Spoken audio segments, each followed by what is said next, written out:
आकाशवाणी गोरखपुर से प्रादेशिक समाचार।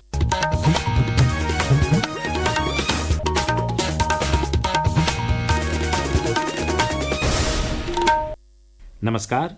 समाचार बुलेटिन के साथ मैं वेद प्रकाश पाठक। पहले मुख्य समाचार।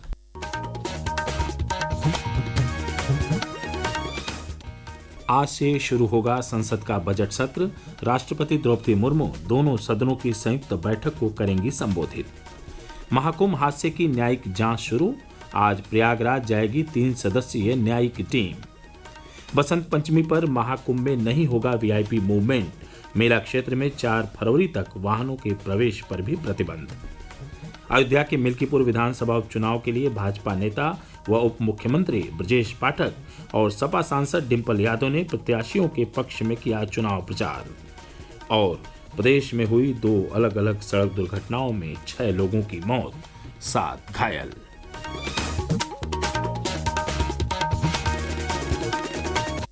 अब समाचार विस्तार से। संसद का बजट सत्र आज से शुरू होगा।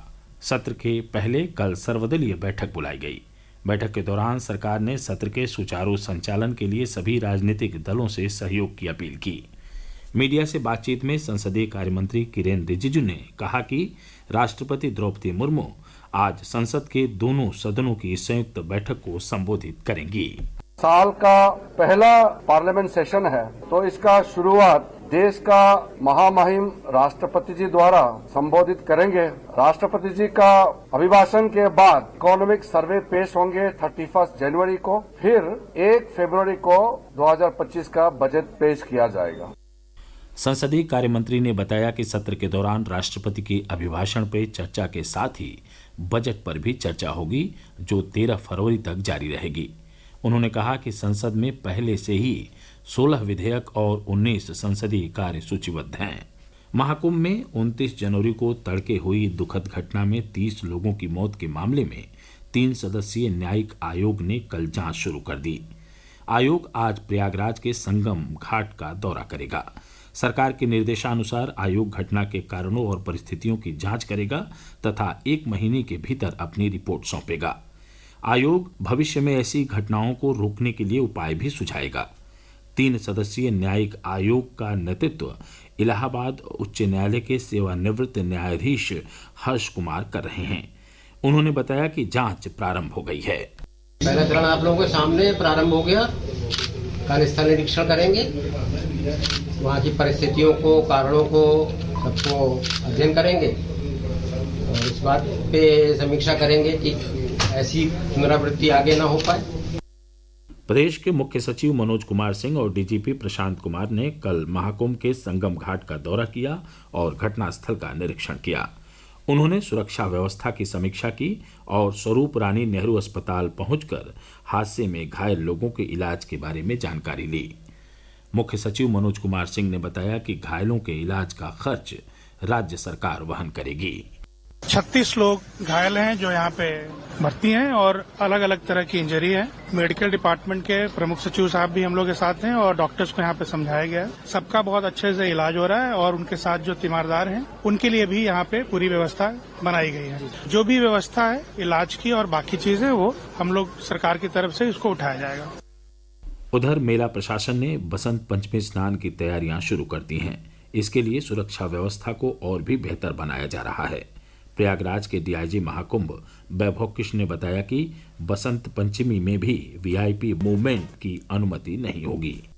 आगामी बसंत पंचमी का मुख्य स्नान पर्व है, उसके लिए हम लोग तैयारी कर रहे हैं और अगेन पूरे जो हमारा पिलग्रिम मूवमेंट है उसकी तैयारी कर रहे हैं। उन लोगों ने निर्देशों के क्रम में ये डिसाइड किया हुआ है कि जैसे 29 तारीख को कोई वीआईपी मूवमेंट अलाउड नहीं था, इसी प्रकार 3 तारीख को भी कोई वीआईपी मूवमेंट अलाउ नहीं होगा।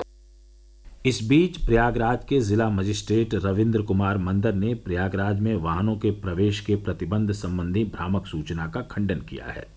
एक वीडियो संदेश में श्री मंदर ने कहा कि आज, कल और 4 फरवरी को कोई मार्ग परिवर्तन नहीं होगा। उन्होंने बताया कि बसंत पंचमी पर अमृत स्नान के कारण प्रयागराज में केवल 2 और 3 फरवरी को वाहनों का प्रवेश प्रतिबंधित रहेगा। प्रयागराज जिले के अपर पुलिस अधीक्षक यातायात अंशुमान मिश्रा ने कल बताया कि महाकुंभ मेला क्षेत्र में नो व्हीकल जोन की व्यवस्था 4 फरवरी तक जारी रहेगी।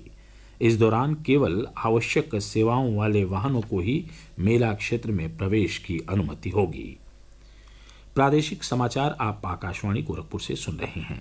यह समाचार बुलेटिन हमारे YouTube channel AIR news Gorakhpur और एक्स हैंडल AIR न्यूज़_GKP पर भी उपलब्ध है। महाकुंभ 2025 से जुड़ा हर अपडेट अब आपको मिलेगा कुंभवाणी पर। कुंभवाणी, जी हाँ, महाकुंभ को समर्पित आकाशवाणी का विशेष चैनल। सुनिए हर दिन 3 कुंभ बुलेटिन, सुबह 8:40, दोपहर 2:30 और शाम 8:30 पर प्रयागराज में FM 103.5 मेगाहर्ट्ज पर। इसके अलावा कुंभवाणी उपलब्ध है हमारे न्यूज ऑन AIR ऐप पर और OTT प्लेटफॉर्म वेव्स पर।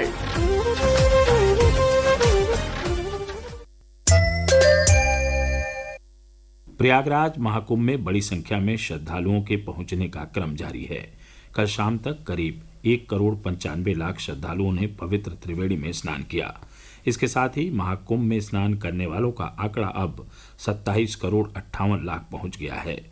संगम घाट पर हुए हादसे के बाद सरकार ने श्रद्धालुओं की सुरक्षा सुनिश्चित करने के लिए कई उपाय किए हैं। एक रिपोर्ट।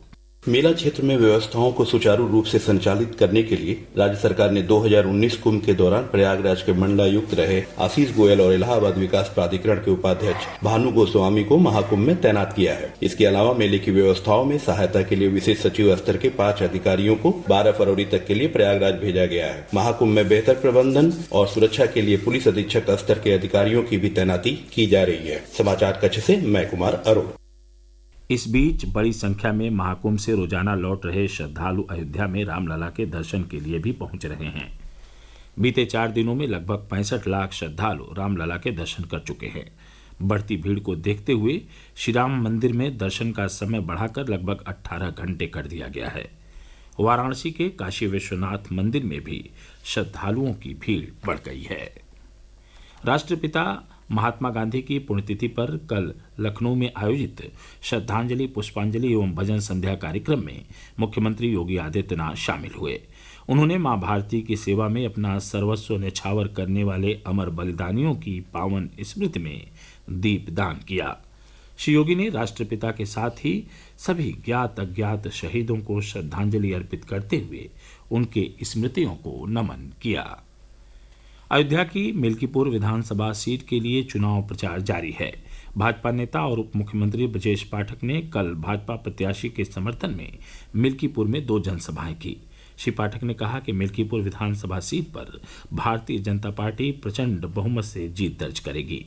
वहीं समाजवादी पार्टी की नेता और सांसद डिम्पल यादव ने भी कल मिल्कीपुर विधानसभा क्षेत्र में जनसभा और रोड शो कर सपा प्रत्याशी के पक्ष में वोट मांगे। मीडिया से बात करते हुए उन्होंने कहा कि मिल्कीपुर विधानसभा उपचुनाव का नतीजा देश और प्रदेश के लिए संदेश बनेगा। इस सीट के लिए 5 फरवरी को मतदान और 8 फरवरी को मतगणना होगी। प्रदेश के अलग अलग जिलों में कल हुई 2 अलग अलग सड़क दुर्घटनाओं में 6 लोगों की मौत हो गई, जबकि 7 लोग घायल हो गए। जौनपुर जिले के मुंगरा बादशाहपुर थाना क्षेत्र के सतहरिया में कल तड़के एक कार और बस की टक्कर में कार सवार 3 लोगों की मौत हो गई।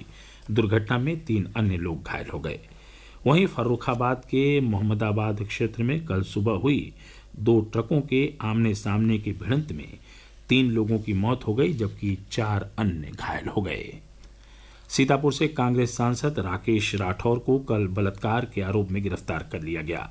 इस मामले में उच्च न्यायालय ने उनकी जमानत याचिका खारिज कर दी थी, जिसके बाद उन्हें उनके आवास से प्रेस कॉन्फ्रेंस करते समय पुलिस ने गिरफ्तार कर लिया। और अंत में इस बुलेटिन के मुख्य समाचार एक बार फिर। आज से शुरू होगा संसद का बजट सत्र। राष्ट्रपति द्रौपदी मुर्मू दोनों सदनों की संयुक्त बैठक को करेंगी संबोधित। महाकुंभ हादसे की न्यायिक जांच शुरू।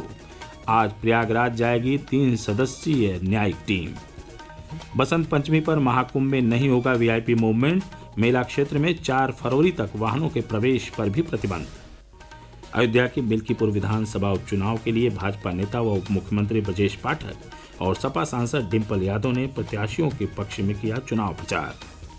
और प्रदेश में हुई 2 अलग अलग सड़क दुर्घटनाओं में 6 लोगों की मौत, 7 घायल।